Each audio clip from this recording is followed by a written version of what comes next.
Yes sir. Sir మనం ఇంతకు ముందు మాట్లాడుకున్నట్టుగానే ఒక హార్వర్డ్, ఒక కేంబ్రిడ్జ్, ఒక ప్రిన్స్టన్, మీరే చెప్పారు ఆ లిస్ట్ కూడా.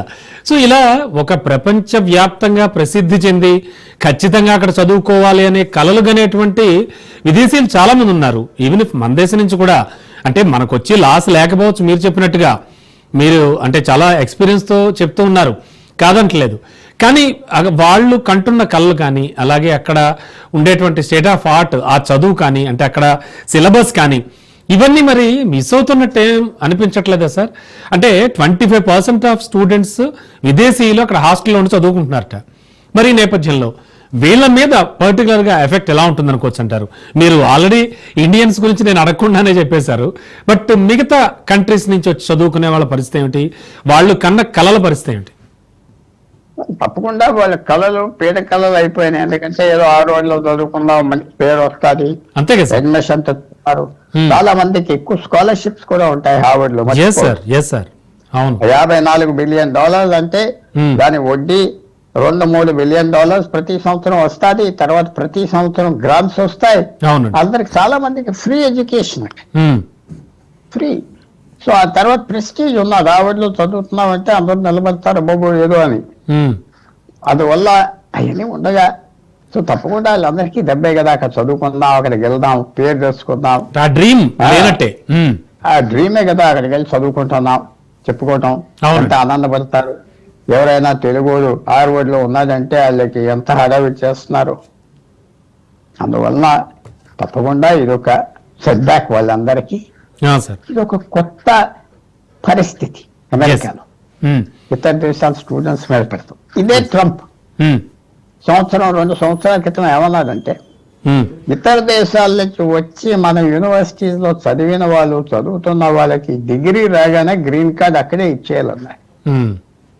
ఎన్నోసార్లు అన్నారు, మీరు గూగుల్ చేసి చూడండి. ఎందుకంటే మన దేశానికి వీళ్ళ పెద్ద ఆస్తి. అక్కడ చదువుకొని ఇక్కడికి వచ్చారు, ఆ ఖర్చులంతా ఇంకో దేశంలో పెట్టుకున్నారు. పెద్ద బుర్ర అందరిది, బయట నుంచి వచ్చిన వాళ్ళు మంచి తెలివితేటలు ఉన్నాయి, మన దేశానికి ఉపయోగపడుతున్నారు.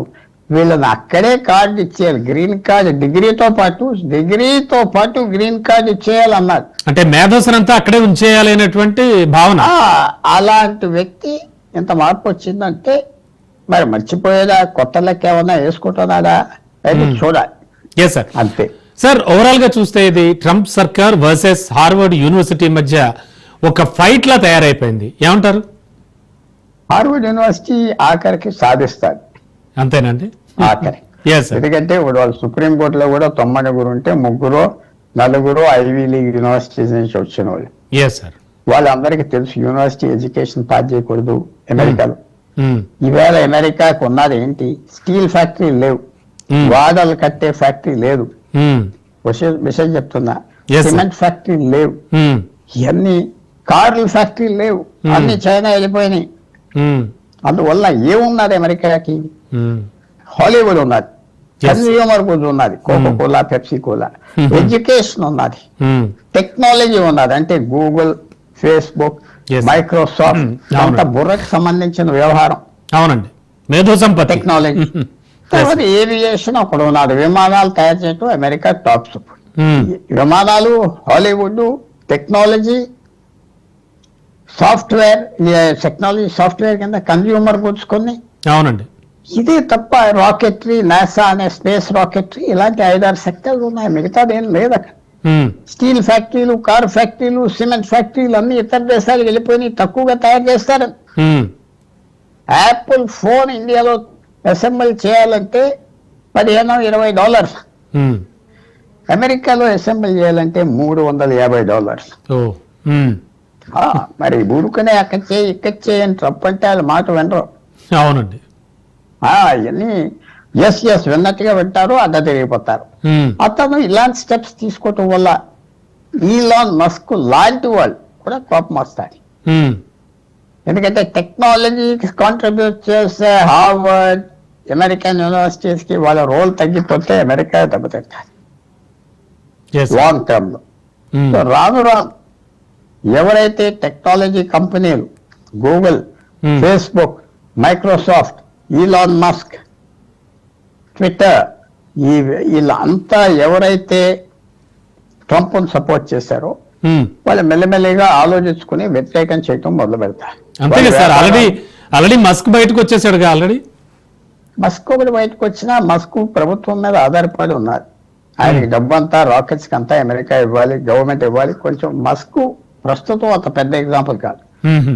మిగతా టెక్నాలజీ కంపెనీలు చెప్తున్నా, గూగుల్, మైక్రోసాఫ్ట్, ఫేస్బుక్, ఉమ్. ఇది real technology company. Yes sir. Sir మొన్నటికి మొన్న వల్లే ఎస్ సార్. సార్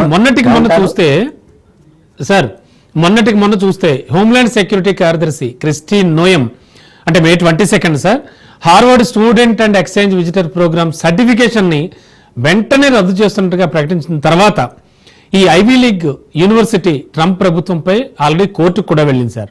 అంటే కోర్టుకు వెళ్ళడం చాలా ఇష్యూస్ లో ట్రంప్కి ఏం కొత్త కాదు, మనం చాలా చూసాం గతంలో.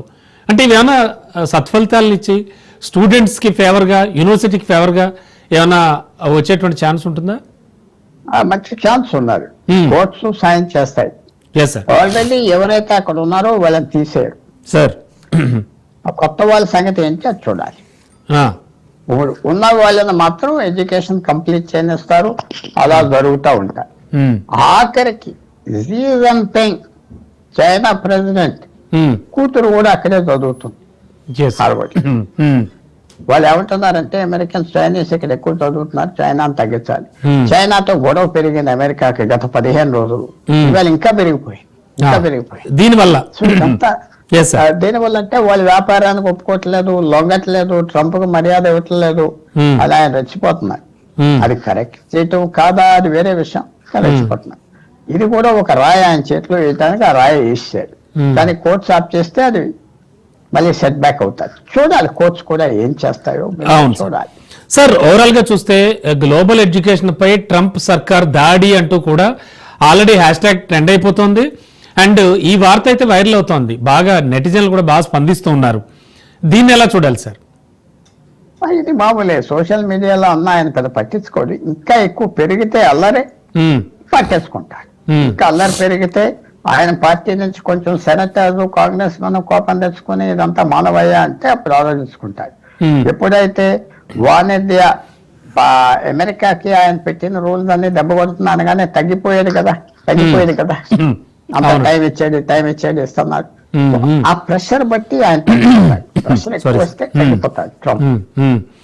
సార్ ఎలాంటి వీసాలకు సంబంధించి చూస్తే కనుక గోల్డ్ కార్డ్ అని ఇంకా రకరకాలు కొత్తగా చాలా ఇండియన్ రూపీస్ లో చూసుకోవాలంటే కోట్ల కొలది రూపాయలు, కోట్లు ఉన్నవాళ్లే యుఎస్ వెళ్ళి సెటిల్ అవ్వడానికి వీలుగా కొన్ని చేస్తున్నాడు ఆయన ట్రంప్.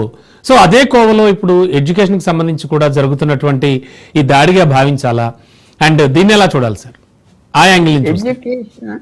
ఎడ్యుకేషన్ మీద అతను టేకప్ చేసింది చాలా కారణాల గురించి. Yes sir. ఒకటి ఆయన సొంత పర్సనల్ ప్రెజెన్స్ ఉన్నది. నన్ను లెక్క పెడతలేదు, ఇలా బుద్ధి చెప్తానని బుద్ధి చెప్తున్నారు. అలాగే కొలంబియా యూనివర్సిటీ మీద ఆయన దాడి చేస్తే వాళ్ళు లొంగిపోయారు పూర్తిగా. ఎంఐటి అనే పెద్ద యూనివర్సిటీ కూడా లొంగిపోయారు. చెప్పింది చేస్తాం వదిలేమంటే హార్వర్డ్ అంటలేదమ్మా. అక్కడ వచ్చిన పగు. హార్వర్డ్ చాలా పవర్ఫుల్ ఇన్స్టిట్యూషన్, పవర్ఫుల్ పీపుల్ ఉన్నారు. వాళ్ళు బోర్డ్ ఆఫ్ డైరెక్టర్స్ చాలా పెద్ద బోర్డు ఉన్నది. వాళ్ళందరూ పెద్ద వాళ్ళు ఏం ఆలోచిస్తారు చూడాలి. రాబోయే రోజుల్లో చాలా ఇంట్రెస్టింగ్ గా. తప్పకుండా వచ్చే ప్రాబ్లం ఏంటంటే ట్రంప్ అనేది విదేశాల వాళ్ళకి ట్రబుల్ ఉంది.